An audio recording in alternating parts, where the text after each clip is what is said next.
Starbucks जो आज हर एक यूथ के लिए स्टेटस सिंबल है और फ्रीलांसर्स एंड वर्किंग प्रोफेशनल के लिए को-वर्किंग स्पेस है, आज इतना सक्सेसफुल ब्रांड कैसे है और अपने ब्रांड को इतना सक्सेसफुल बनाने के लिए स्टारबक्स ने ऐसी कौन सी मार्केटिंग स्ट्रेटेजी अप्लाई की।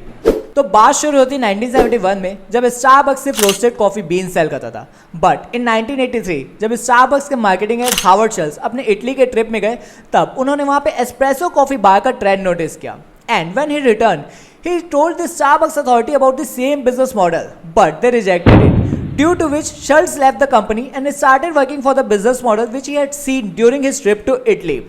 Schultz का विजन इतना ज़्यादा पावरफुल था कि उनकी कंपनी को छोड़ते ही स्टारबक्स ने उनके विजन में काम करने स्टार्ट कर दिया। बट दे स्ट्रगल बिकॉज उनके पास कोई भी प्रॉपर रिसर्च और प्लान नहीं था। 1986 में शर्ट्स ने अपना फर्स्ट कॉफी बार कोलंबिया सीफर्स सेंटर में ओपन किया, सेकंड सिएटल में एंड थर्ड वैंकूवर में। जहाँ पे शर्ट्स का विजन काम कर रहा था, वहीं पे स्टारबक्स अभी भी स्ट्रगल कर रहा था, जिसको देखते हुए शर्ट्स ने स्टारबक्स को $4 मिलियन का ऑफर किया और स्टारबक्स की सारी यूनिट्स को एक्वायर किया और अपने बिजनेस को इसमें मर्ज करके एक सिंगल कंपनी ओपन करी और उसका नाम रखा Starbucks corporation. Year by year company ने प्रोग्रेस किया और सून उन्होंने 20,000+ ब्रांचेस वर्ल्ड वाइड ओपन करी। अब अगर आपने नोटिस किया होगा तो स्टारबक्स ने कभी भी अपने एडवर्टाइजिंग में खर्चा नहीं किया। जहां पे अदर कंपनीज एडवर्टाइजिंग में एग्रेसिवली इन्वेस्ट कर रही थी, वहां पे स्टारबक्स ने अपने एम्प्लॉयज को अपना पार्टनर बनाया and give them the companies stock and health insurance. They even announced that they would pay for its US employee for their online bachelor degree, which gave them word of mouth promotion. Starbucks ने हमेशा से अपने employ और branding strategy में invest किया है। In fact Starbucks silent logo is still one of the most recognizable logo in the world, due to which over the year they constantly try to improve it with time to keep it trending. In 2011, Starbucks removed the word coffee and Starbucks from their logo because they were focusing on other beverages and food products and they don't want their new customer to get misguided. Now, here are the 5 powerful marketing strategies and lessons which we can learn from Starbucks and apply it on our business. Number 1, aroma based strategy. Suppose आप एक movie theatre में बैठे, अब आपके आसपास के लोग cold drink, popcorn, chips, samosa, pizza खा रहे हैं। अब इन फूड प्रोडक्ट की स्मेल इतनी ज्यादा स्ट्रांग होती है जिसके कारण आप इनको लेने से अपने आप को रोक नहीं पाते। सिमिलरली जब आप किसी स्टारबक्स स्टोर के सामने से गुजरते तो वहां से कॉफी की एक इतनी स्ट्रांग स्मेल आती है जिसके कारण मोस्ट ऑफ द लोग स्टारबक्स में एंटर कर जाते हैं। Number 2, every person is equal.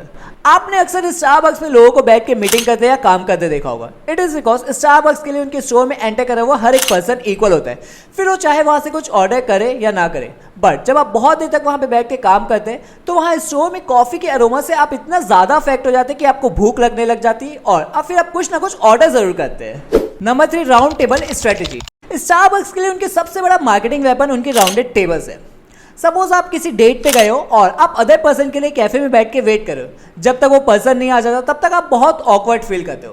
पर जब आप स्टारबक्स में जाते हो और इन राउंडेड टेबल से बैठते हो तो वो टेबल्स इतनी छोटी होती है कि वो आपकी लैपटॉप, डायरी और स्मार्टफोन से ही ऑक्यूपाइड हो जाती है, जिसके कारण उसमें अदर पर्सन के लिए स्पेस ही नहीं बचती है और आप लोनली भी फील नहीं करते हैं। Number 4, bean to cup strategy. इसमें स्टारबक्स ने माइक्रोसॉफ्ट के साथ कोलैबोरेट किया और bean to cup program launch किया by using blockchain technology. Starbucks ने अपने कस्टमर को दिखाया कि कैसे उनके कॉफी के बीन्स उनके पास आ रहे हैं और कैसे प्रोसेस हो रहे हैं। पर इससे होगा क्या? सो बेसिकली स्टारबक्स ने इस प्रोग्राम में दिखाया कि कैसे उनके कॉफी बीन्स एक फार्म से होते हुए उनके पास आ रहे हैं और स्टारबक्स उन फार्मर्स के लिए क्या करे, जिसके कारण स्टारबक्स के कस्टमर उनके लिए और भी ज्यादा लॉयल होने लग गए। Number 5, no franchise model. आपको पता होगा डीमार्ट कभी भी अपनी फ्रेंचाइजी सेल नहीं करता है, उनके जितने भी स्टोर है वो खुद ही ओन करता है। ये सेम बिजनेस मॉडल स्टारबक्स भी फॉलो करता है। स्टारबक्स का मानना है कि उनके भले स्टोर में फुटफॉल कम हो, बट उनके स्टोर की जो मैनेजमेंट है और फूड क्वालिटी वो कभी भी डिग्रेड नहीं होना चाहिए और उनके जितने भी एम्प्लॉय है वो हाईली ट्रेंड होना चाहिए ताकि उनके कस्टमर का एक्सपीरियंस हर जगह एक जैसा बना रहे।